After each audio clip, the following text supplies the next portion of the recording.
1303 খ্রিস্টাব্দের দিকেই ইসলাম প্রচারের জন্য 360 আউলিয়া সহ সিলেট অঞ্চলে আসেন হযরত শাহজালাল রহমতুল্লাহ আলাইহি। সিলেট বিজয়ের আগে ও পরে সফর সঙ্গীদের নিয়ে বিভিন্ন স্থানে অবস্থান ও ইবাদত করতেন তিনি। স্থানীয় ঐতিহ্য ও বর্ণনা অনুযায়ী একসময় আকুলকুয়া মসজিদ এলাকাতেও অবস্থান করেছিলেন তিনি, যেটি নগরীর পীর মহল্লা এলাকায় অবস্থিত। এই মসজিদ সিলেটের প্রথম মসজিদ বলে দাবি সংশ্লিষ্টদের। এই জায়গাটার নাম হচ্ছে পীর মহল্লা। পীর তো যিনি সাধনায় সিদ্ধি লাভ করছেন। মহল্লা শব্দের অর্থ হচ্ছে রাজার সাথে যে সৈন্যবাহিনী অবস্থান করে। ট্রাভেলস অফ ইবনে বতুতার বই এটা উল্লেখ আছে। শাহজালাল প্রথম এই জায়গায় অবস্থান, তার আউলিয়া বাহিনী সব এখানে অবস্থান করার কারণে এই জায়গাটার নাম হয়েছে পীর মহল্লা। প্রথম মসজিদ এখানে নির্মিত হয়েছিল এবং এখানে ছিল একাধিক গ্রন্থে আছে এই বিষয়টা বৃদ্ধিতে। বাংলাদেশের প্রত্নসম্পদ আছে, তুয়ারিকে জালালিতে আছে।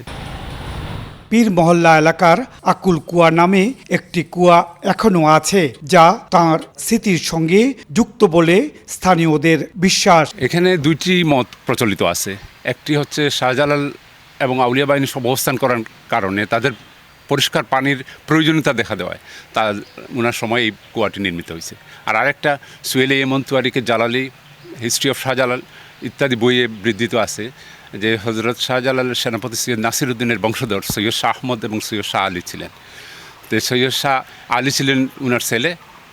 তো উনার যে উনি ইন্তেকালের পর উনি জীবিত থাকা অবস্থায় ওনার ছেলে লেখাপড়া করতে পারতেন না। লেখাপড়ায় খুব ছিলেন, অমনোযোগী ছিলেন, খেলাধুলায় মগ্ন ছিলেন। তখন ওনাকে বেঁধে রাখা হয় একটা ঘরের মধ্যে। আর এই ঘরের মধ্যে উনি লেখাপড়া না পড়ার কারণে উনি কান্নাকাটি করতেন। হঠাৎ স্বপ্নে দেখলেন আল্লাহর রসুলকে দেখলেন, এবং রসুল এসে ওনাকে কী সমস্যা, তিনি বললেন যে আমার আব্বা আমাকে এই অবস্থায় বেঁধে রাখছেন। পরবর্তীতে ওনার মুখের লালা দিয়ে ওনার মুখের মধ্যে দিছেন, এবং এই লালা পড়ে এবং চোখের পানি পড়ে এই একটা গর্তের মতো তৈরি হয়েছে। এরপর থেকে এইখানে এই পানি লোকজন পান করে এবং আকল কুয়া হিসাবে প্রচলিত হয়েছে। এই পানি খাইলে লোকজনের আকল হয়। হযরত শাহজালাল রহমতুল্লাহ আলাইহির উরুস উপলক্ষে প্রতি বছর এই মসজিদে দোয়া মাহফিল ও সিন্নি বিতরণের মধ্য দিয়ে উরুস করা হয়। এই মসজিদটা শাহজালাল থাকাকালীন সময়ে নির্মিত হয়েছে বলে একাধিক গ্রন্থে উল্লেখ আছে, এবং এটা পাথরের তৈরি মসজিদ।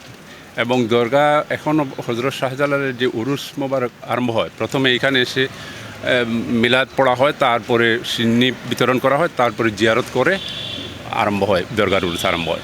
হযরত শাহজালাল রহমতুল্লাহি আলাইহি ইসলাম প্রচারের জন্য সিলেট এসে এখানেই অবস্থান করেন এবং এই মসজিদে তিনি নামাজ আদায় করেন প্রায় 2 বছর, এমনটাই বলছে ইতিহাস। সিলেটের পীর মহল্লা জামে মসজিদ থেকে ইকরামুল কবির, সময় সংবাদ।